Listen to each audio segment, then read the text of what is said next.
Berfirmanlah, karena kami siap untuk mendengar. Di dalam nama Tuhan Yesus kami berdoa. Haleluya. Amin. Bapak Ibu Saudara, kalau masih ingat pada tanggal 26 Juli saya khotbah dalam Mazmur 142, dan kita akan kembali membaca Mazmur 142. Jadi kita akan mendalami Mazmur 142 itu. Kalau pada tanggal 26 Juli 2020 ya, baru-baru ini saya sudah ajak kita untuk membaca bagian firman Tuhan dan kita telah merenungkan bersama-sama. Mari kita buka kembali Mazmur 142. Mazmur 142 kita akan baca ayat 1 sampai ayat 8, walaupun perenungan kita hanya ayat 1 sampai ayat yang ketiga supaya lengkap. Mazmur 142 ayat 1 sampai 8. Nyanyian pengajaran Daud ketika ia ada di dalam gua, suatu doa. Dengan nyaring aku berseru-seru kepada Tuhan, dengan nyaring aku memohon kepada Tuhan. Aku mencurahkan keluhanku di hadapannya, kesesakanku kuberitahukan ke hadapannya. Ketika semangatku lemah lesu di dalam diriku, Engkaulah yang mengetahui jalanku. Di jalan yang harus kutempuh dengan sembunyi, di jalan yang harus kutempuh dengan sembunyi mereka memasang jerat terhadap aku. Pandanglah ke kanan dan lihatlah, tidak ada seorang pun yang menghiraukan aku. Tempat pelarian bagiku telah hilang. Tidak ada seorang pun yang mencari aku. Ayat 6. Aku berseru-seru kepadamu ya Tuhan, kataku, Engkaulah tempat perlindunganku, bagianku di negeri orang-orang hidup. Perhatikanlah teriakku, sebab aku telah menjadi sangat lemah. Lepaskanlah aku daripada orang-orang yang mengejar aku, sebab mereka terlalu kuat bagiku. Keluarkanlah aku dari dalam penjara untuk memuji namamu. Orang-orang benar akan mengelilingi aku apabila engkau berbuat baik. Demikian jauh pembacaan firman Tuhan. Pada waktu itu tema khotbah kita adalah saat mengalami kesesakan. Saat mengalami kesesakan, apa yang harus kita perbuat? Ya, waktu khotbah tanggal 26 berdasarkan Mazmur 142 ayat 1 sampai 8, ada 3 hal atau 3 hal penting yang harus dilakukan saat mengalami kesesakan atau kesusahan. Yaitu yang pertama ayat 1 sampai 3, kita harus membuat pilihan yang tepat. Yang kedua, kita harus mempunyai alasan yang tepat kenapa kita membuat pilihan itu. Dan yang ketiga, kita harus memberikan permohonan yang tepat. Jadi ketika kita telah memilih hal yang tepat, membuat pilihan yang tepat, kita mempunyai alasan yang tepat kenapa memilih itu, tetapi kita juga harus membuat permohonan yang tepat. Pada pagi hari ini, Bapak Ibu Saudara, kita akan melihat hal yang pertama itu, yaitu kita ketika mengalami kesesakan, kita harus membuat pilihan yang tepat. Saudara-saudara yang saya kasih dalam Tuhan, ketika kita berada dalam kesesakan, atau di saat kita berada dalam kesusahan, atau masalah begitu menghimpit kita, pergumulan begitu menekan kita, kadang-kadang kita tidak bisa berpikir, malah jadi kebingungan. Aduh, bagaimana ini? Atau ketika kita buat pilihan, sembarangan pilihannya. Saudara-saudara yang saya kasih dalam Tuhan Yesus Kristus, kita agak sulit untuk berpikir jernih, kita agak sulit untuk berpikir yang dalam tanda petik waras, sehingga kadang-kala membuat pilihan-pilihan yang salah. Sehingga tema khotbah saya pada saat ini membuat pilihan yang tepat. Kendatipun kita berada dalam kesesakan, sekalipun kita di tengah-tengah kesulitan dan kesusahan, meskipun kita sedang terhimpit dengan pergumulan atau masalah-masalah kehidupan, kita harus tetap tenang dan membuat pilihan yang tepat. Saudara-saudara, dalam Mazmur pasal 142 ayat 1 sampai 3, kita akan mempelajari 4 pilihan yang tepat yang dibuat oleh Daud ketika dia dalam pergumulan. Nah, sebelumnya kita lihat latar belakangnya. Jadi Daud ini diurapi menjadi raja Israel, nanti akan menggantikan Saul. Tetapi pada waktu pilihan itu datang, saudara-saudara, dan Daud memang sempat populer oleh karena pada waktu berhadapan dengan Israel, berhadapan dengan orang Filistin, Dan muncul seorang raksasa yang namanya siapa namanya? Goliat. Tidak ada yang berani. Goliat yang begitu besar. Tidak ada yang berani. Selain dia besar raksasa, dia pahlawan. Israel tidak ada yang berani. Majulah Daud yang masih sangat muda, yang kecil, dan berhadapan dengan Goliat. Dan dia berkata, Goliat, engkau datang dengan pedang dan tombak, aku datang engkau dengan nama Tuhan Allah Israel. Dan Daud mengalahkan Goliat. Nah, ini dia langsung populer, mengalahkan Goliat. Tetapi saudara-saudara, Saul berikhtiar. Saul berusaha untuk membunuh dia. Dan Saul mengejar-ngejar dia. Dan sekalipun dia sudah diurapi raja, tapi raja tanpa mahkota, raja tanpa kekuasaan, tanpa wilayah, kasihan. Dia menjadi pelarian, dikejar-kejar. Bahkan saudara bayangkan, ini orang pahlawan, pahlawan gagah perkasa, mengalahkan pahlawan musuh yang ditakuti. Dan dia mengalahkan, dikatakan berlaksa-laksa, itu berpuluh-puluh ribu orang dikalahkannya. Tetapi sekarang dikejar-kejar. Dan ini dia begitu terhimpit, dan dia bersembunyi. Ada dua gua, yaitu gua Adulam dan ada gua di En-Gedi. Tidak tahu ini gua mana, ini pada waktu dia di dalam gua. Yang jelas dia sedang dalam pelarian. Nah, ketika di dalam pelarian ini, Bapak Ibu Saudara, kita lihat Daud dia membuat pilihan yang tepat. Ada 4 pilihan Daud pada waktu dalam pergumulan ini. Mari kita lihat satu persatu. Pertama, pilihannya dia memilih untuk berseru-seru kepada Tuhan. Ayat yang kedua bagian A dikatakan begini. Dengan nyaring aku berseru-seru kepada Tuhan. Saudara-saudara yang saya kasih dalam Tuhan Yesus Kristus, ada 3 keterangan dalam ayat 1. Coba kita lihat keterangan dalam ayat 1 bilang apa? Yang pertama, keterangannya nyanyian pengejaran. Keterangan yang kedua, berada di dalam goa. Keterangan yang ketiga, suatu doa. Ini menjelaskan apa?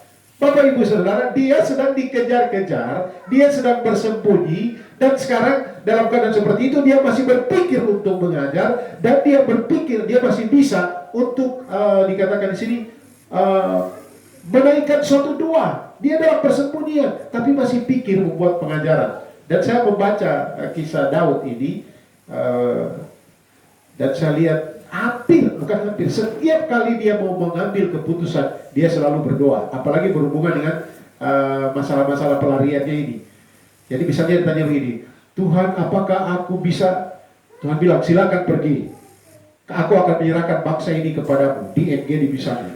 Kemudian dia cerita ke orang-orang yang mengikuti dia, dibuat keterangan kurang lebih 400 orang yang ikut dia. Orang yang 400 orang ini bermasalah semuanya. Mereka bilang, wah kita ini pelarian, bagaimana kita mau menyeberang sana? Tidak bisa, harus begini-begini, tidak boleh. Kemudian Daud lagi datang tanya kepada Tuhan, apakah memang kami harus pergi ya Tuhan? Tuhan bilang, pergi. Dan dia bilang ke anggota, kita pergi, dan kalahkan. Jadi hidup Daud adalah hidup yang selalu mencari Tuhan, dan selalu mau bersekutu dengan Tuhan, mau bertanya dengan Tuhan. Itu luar biasa. Di tengah himpitan kehidupan, keputusan yang dia pilih adalah berseru-seru kepada Tuhan. Saudara-saudara yang saya kasih dalam Tuhan Yesus Kristus, ada keterangan berhubungan dengan ungkapan berseru-seru kepada Tuhan di sini, yaitu apa? Berseru-seru dengan nyaring. Apakah betul dia berseru dengan nyaring pada waktu itu secara seperti ini, berseru-seru, berteriak? Bisa juga, tetapi menurut penafsiran saya, tidak. Dia menjerit di dalam hati. Karena kalau dia berseru-seru, siapa yang dengar? Musuh dengar. Saul yang ada kisah toh, dia lihat Saul ada di sebelah. Dan Saul tidak tahu Daud ada di dekat dia. Dan Daud minta izin untuk pergi, dan dia pergi potong ujung jubah daripada Saul. Potong. Daud tidak tahu. Nah, kalau dia berteriak, kira-kira apa yang terjadi? Saul tahu dong. Saul tahu. Dan tentunya tafsiran saya, dia berseru-seru dengan nyaring. Dengan nyaring itu artinya hatinya begitu menjerit. Coba Bapak Ibu bayangkan. Tidak keluar suara, tapi dengan nyaring. Itu berarti apa? Ada di dalam hati yang begitu sungguh-sungguh kepada Tuhan. Banyak orang berteriak-teriak, tapi tidak dari dalam hati. berteriak saya. Tapi kalau dikatakan dengan nyaring aku berseru, tapi dari dalam hati, itu betul-betul dia melakukannya bahwa kesungguhan menjadi jaminan bahwa dia sungguh-sungguh berseru kepada Tuhan. Bapak, Ibu, Saudara, kata kerja berseru-seru di sini artinya dia terus-menerus dengan nyaring. Artinya sementara dalam persembunyiannya dia terus-menerus berseru. Sementara dia berseru juga dia sedang berpikir tentang apa yang menjadi pergumulannya, tekanan-tekanan kehidupannya. Isi seruannya apa? Ayat 6, coba kita lihat. Ayat 6. Aku berseru-seru kepadamu ya Tuhan, kataku, Engkaulah tempat perlindunganku, bagianku di negeri orang-orang hidup. Itu seruannya. Seruannya ini, Engkaulah tempat perlindunganku. Dari dalam hatinya dia berseru, Engkaulah tempat perlindunganku. Saudara-saudara, ketika kita bergumul dalam persoalan tekanan, himpitan, berserulah kepadanya, Engkaulah, Engkaulah Tuhan, Engkaulah Tuhan. Saya ambil keputusan untuk khotbah bagian ini, Mazmur 142. Hari Minggu lalu ketika saya berkhotbah di sini, gigi saya mulai sakit. Kemudian siang saya sudah mulai rasa tak enak badan, mulai demam. Sampai sekarang juga agak demam. Kemudian makan, dan sementara makan saya selalu berkomitmen begini. Hari Minggu itu pokoknya saya tidak akan menerima undangan khotbah hari Minggu malam, karena saya ada kewajiban di Setiring Sutri. Tapi kalau masuk HP di HP saya tidak bisa tolak. Nah biasanya hari Minggu itu saya padam HP. Sampai sekarang HP padam sampai besok pagi baru saya buka. Jadi kalau ada Bapak Ibu mau hubungi atau tengah malam baru saya buka, atau sudah jam 9 baru buka, 9 malam hari Minggu. Tapi hari Minggu lalu saya tidak menyangka kemudian dapat undangan untuk khotbah di satu gereja, dan saya sudah komitmen tidak akan tolak. Tapi saya mulai bergumul Tuhan, bagaimana saya coba baring istirahat sampai jam 6, jam 5. Saya pasang alarm jam 5 karena undangannya jam 6, dan saya berkhotbah dalam keadaan sakit, berkhotbah dan menyampaikan firman Tuhan. Selesai itu pulang dan saya mulai sakit. Jam 1 saya demam menggigil 3 jam, dari jam 1 sampai jam setengah 4. Tapi sementara itu apa yang saya lakukan? Tidak bisa tidur, saya baring sebelah kiri dan saya mulai berseru-seru kepada Tuhan. Saya berseru, ini orang sakit gigi, senyumnya gimana? Saya senyum dengan Tuhan, saya bilang, aduh Bapak saya berkhotbah itu tadi, aduh terima kasih Engkau. Dan saya mulai mencurahkan isi hati saya, berseru-seru, Engkaulah Tuhan. Bapak Ibu Saudara, ketika kita berseru kita katakan, Engkaulah Tuhan, Engkau satu-satunya, Engkau tahu pergumulanku, Engkaulah Tuhan. Apa saja serukan kepadanya. Tapi pilih Tuhan, berseru kepada Tuhan. Hal yang kedua, apa yang dilakukan? Ketika dia berseru-seru, ketika Daud dia memilih Tuhan, pertama dia berseru-seru kepada Tuhan. Dia buat pilihan yang kedua, dia memohon kepada Tuhan. Ayat 2. Ini pilihannya. Ayat 2 bagian A. Dengan nyaring aku berseru-seru kepadamu, dengan nyaring aku memohon kepada Tuhan. Bapak Ibu Saudara yang saya kasih di dalam Tuhan Yesus Kristus, memohon kepada Tuhan dilakukan dengan nyaring sama dengan berseru-seru tadi. Permohonannya apa? Ayat 7 sampai ayat 8. Kita lihat ini permohonannya. Perhatikanlah teriakku, sebab aku telah menjadi sangat lemah. Lepaskanlah aku daripada orang-orang yang mengejar aku, sebab mereka terlalu kuat bagiku. Keluarkanlah aku dari dalam penjara untuk memuji namamu. Orang-orang benar akan mengelilingi aku apabila engkau berbuat baik kepadaku. Dia bermohon kepada Tuhan. Saudara-saudara yang saya kasih Tuhan, minggu lalu saya jelaskan. Permohonannya spesifik. Permohonannya jelas. Yaitu apa yang dia mohonkan. Dia sampaikan dulu, aku ini lemah, lepaskanlah aku. Lepaskanlah aku daripada orang-orang yang mengejar aku. Permohonan yang kedua, keluarkanlah aku dalam penjara. Apakah dia di penjara? Tidak, tapi jiwanya terpenjara oleh karena dikejar-kejar. Jiwanya terpenjara. Bapak Ibu Saudara, ini seorang pahlawan, seorang yang gagah perkasa, dan dia yang gagah perkasa mengalahkan orang hebat, pahlawan Filistin, Goliat itu. Tetapi dia menyatakan kelemahannya kepada Tuhan. Jadi saudara-saudara, tidak salah apabila kita di dalam pergumulan kita kita terbuka kepada Tuhan, menyatakan ini aku lemah tak berdaya. Dan air mata bukan suatu kelemahan. Bagi manusia itu suatu kelemahan mungkin, tetapi di hadapan Allah itu sesuatu kekuatan. Saudara-saudara yang saya kasih dalam Tuhan Yesus Kristus, perhatikanlah ayat 7 itu. Dia berteriak sambil memohon, kira-kira menangis ketidak ini? Kira-kira air mata ketidak? Air mata. Saudara-saudara yang saya kasih Tuhan, permohonannya dia lakukan dengan nyaring, permohonannya dikatakan kepada Tuhan dan begitu terbuka. Permohonannya menunjukkan sebenarnya adanya ikatan pribadi, persekutuan pribadi yang erat dengan Tuhan. Hanya kita bisa berkata hal-hal yang sifatnya kelemahan kita kepada orang yang kita percayakan. Yang kita percaya, kita sampaikan kepada ini, tolong pergumulan saya. Pernah ada seorang hamba Tuhan, saya masih sangat muda waktu SMA. Kami ada persekutuan doa dan berdoa bersama. Dan dia ceritakan, dia bilang doakan ini kelemahan saya. Saya dengar, saya kaget juga. Tapi saya langsung hormati, hargai dia. Karena saya yang masih sangat muda, hamba Tuhan senior ini, cerita kelemahannya untuk didoakan, untuk saya. Itu berarti apa? Dia sangat percaya dengan saya. Kalau kita percaya kepada Tuhan, ceritakan saja semua. Kita katakan permohonan kita kepadanya. Mazmur 162 ayat 9 tadi, curahkanlah isi hatimu kepadanya. Allah, ialah tempat perlindungan kita. Apa saja, saudara-saudara. Dan Daud, dia mencurahkan isi hati.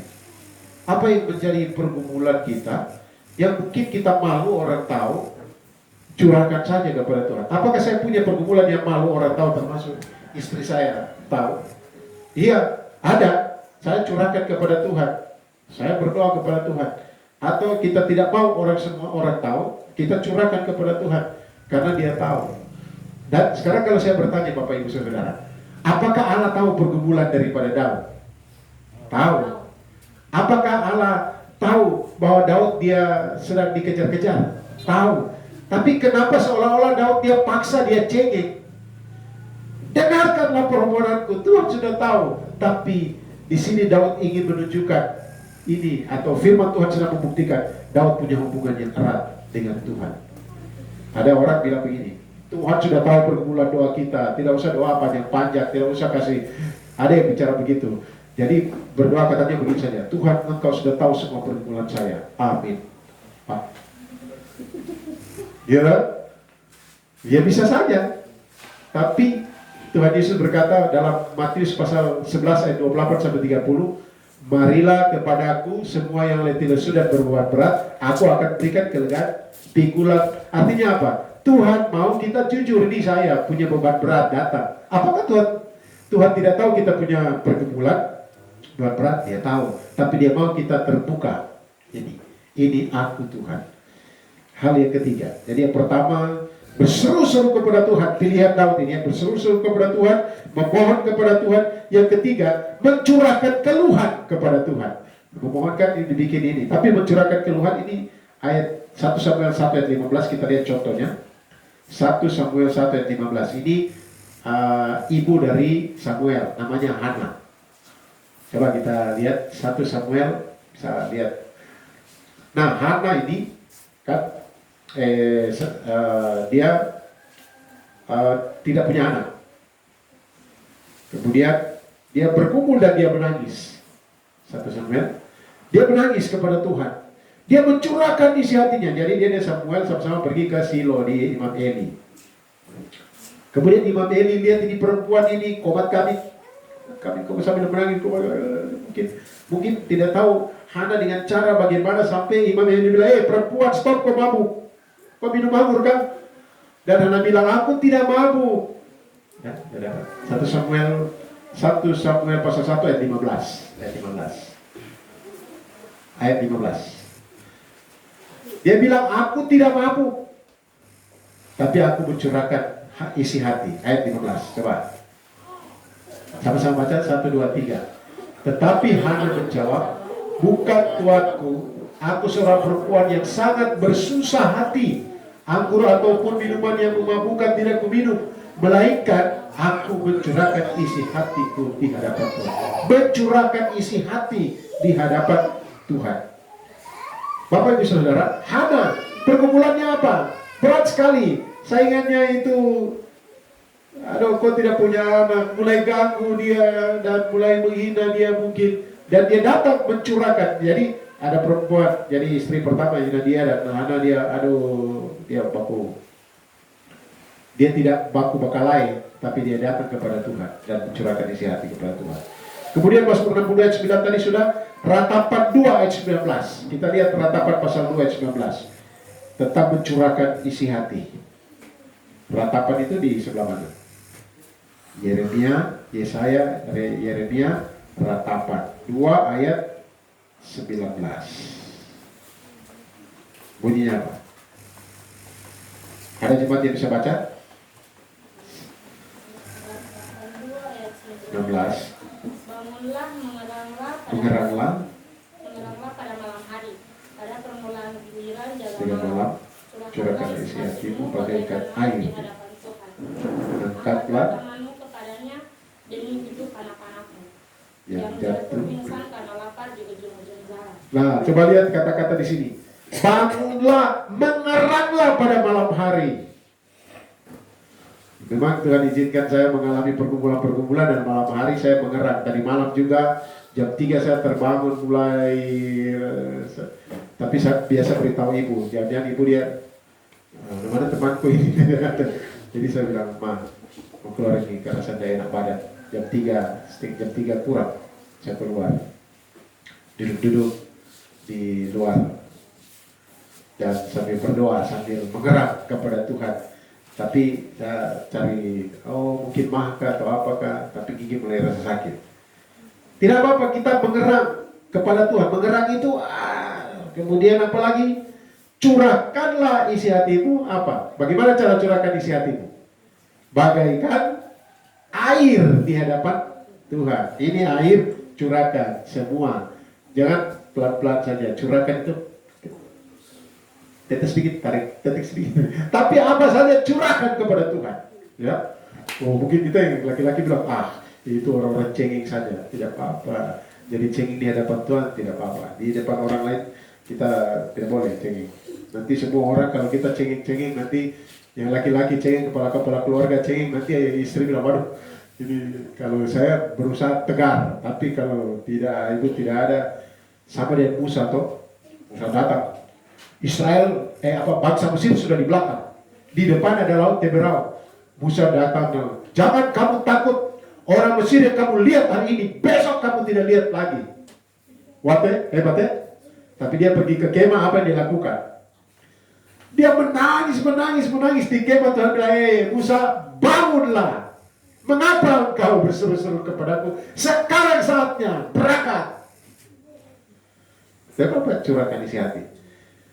Yang keempat, jadi pertama pilihannya berseru kepada Tuhan, pilihan yang kedua memohon kepada Tuhan, pilihan yang ketiga mencurahkan isi hati keluhan kepada Tuhan, yang kelima memberitahukan kesesakan kepada Tuhan. Ayat 3b, aku mencurahkan keluhanku di hadapannya, kesesakanku kuberitahukan di hadapannya. Apa yang dia beritahukan? Coba kita lihat ayat 7a. Ayat 7a. Perhatikanlah teriakku, sebab aku telah menjadi sangat lemah. Ini kesesakan. Ayat 7b, mereka terlalu kuat. Waduh, saudara-saudara yang saya kasih Tuhan, saya membaca seorang penafsir bilang begini, Daud tidak mengatur-ngatur Allah seolah-olah Allah tidak mengetahuinya, tetapi ini bentuk kepercayaan dan ingin terus bersekutu dengan Allah. Dia memberitahukan kesesakannya. Ini macam cengeng ya, curhat terus. Kita kan kalau ada orang curhat kita bilang caper sampai. Curhat, kalau kita ada orang curhat itu caper ya. Caper itu apa? Cari perhatian. Kalau kepada orang, farek, tidak usah cari perhatian. Tapi kepada Allah, cari terus perhatian Allah. Kenapa? Wah, kalau orang Kristen kok cengeng? Tidak masalah saudara, orang bilang orang Kristen cengeng. Tapi itu ada persekutuan yang erat. Kecuali kita di orang-orang banyak, pas ada kejadian, tuh orang banyak lihat, pamer ke apa? Atau supaya orang lihat kita rohani kan? Tapi kita di dalam hati, di dalam kamar, di ruangan kita, di gedung di mana kita ada, berseru-seru kepada Tuhan. Jadi begini Bapak Ibu Saudara, Allah ketika kita percaya, bertobat, menerima Yesus sebagai Tuhan dan Juru Selamat pribadi, meninggalkan dosa-dosa kita, kita hidup sesuai dengan kehendak Tuhan, Allah itu adalah Bapa. Nah, Bapa mau dan dikatakan Dia memberikan kepada kita hidup yang kekal. Apa itu hidup yang kekal? Kadang-kadang orang berpikir hidup yang kekal hanya masalah tempat, surga. Bukan. Tapi hidup yang kekal adalah berhubungan dengan persekutuan. Sehingga Dia yang adalah Bapa, kita adalah anak, kita datang kepadanya, mencurahkan isi hati kita kepadanya. Sehingga yang Tuhan mau ada percakapan-percakapan. Baik kita bicara kepada Tuhan melalui keluhan-keluhan, seruan-seruan, rintihan-rintihan, permohonan-permohonan, tapi juga Allah berbicara kepada kita melalui firman Tuhan yang kita baca dan renungkan. Tidak apa-apa kita datang kepadanya. Dan ketika kita dalam pergumulan, dalam persoalan, kita harus memilih pilihan yang tepat, membuat pilihan yang tepat. Dan di sini Daud pilihannya adalah apa? Dia memilih berseru kepada Tuhan. Dia memilih untuk memohon kepada Tuhan. Dia memilih mencurahkan keluhan kepada Tuhan. Dia memilih untuk memberitahukan kesesakan kepada Tuhan. Bapak, Ibu, Saudara-saudara yang saya kasih dalam Tuhan Yesus Kristus, marilah kita senantiasa datang kepadanya. Buatlah pilihan-pilihan yang tepat. Pilihan ada di tangan kita. Ketika ada pergumulan, silakan kita mau pilih kekuatan kita sendiri atau pilih bergantung kepada Tuhan. Itu pilihan ada pada kita. Dan ketika kita memilih Tuhan, lakukan 4 hal tadi. Yaitu apa sekali lagi? Berseru, memohon, curahkan isi hati, dan beritahukan kesesakan. Sebenarnya di 4 kata kerja ini hampir sama pengertiannya. Tetapi ini untuk menjelaskan detil-detilnya. Nah, seolah-olah mengatakan begini, apapun lakukanlah, sampaikanlah, apapun itu. Karena Dia Bapa kita, dan Dia Bapa yang baik. Mari kita berdoa. Terima kasih ya Bapa, kami bersyukur untuk kesempatan yang Kau beri bagi kami belajar dari firman-Mu. Tolong kami untuk dapat menjalani hari-hari kehidupan kami dengan berkemenangan. Memang kami bisa bersedih hati, kami bisa menjerit, kami bisa mengeluh, tetapi hanya kepada Tuhan. Tetapi ketika kami ada bersama-sama dengan orang-orang di sekitar kami, Tuhan tolong beri kami kemampuan seperti Daud, memiliki ketenangan yang luar biasa. Sehingga dia menjadi berkat, dia dikenal sebagai pahlawan yang gagah perkasa. Tetapi ketika bersama dengan Tuhan, dalam ketenangan yang luar biasa ini pun, sekalipun di tengah pergumulan persoalan, dia masih bisa berseru-seru kepadamu. Dia masih bisa bermohon dan mencurahkan isi hati kepada Tuhan. Terima kasih Bapa. Terima kasih untuk teladan firman, teladan dari Daud melalui firman Tuhan yang kami baca dan bukan saat ini. Dalam nama Tuhan Yesus kami berdoa. Haleluya. Amin. Terima kasih. Saya kembalikan ke beliau.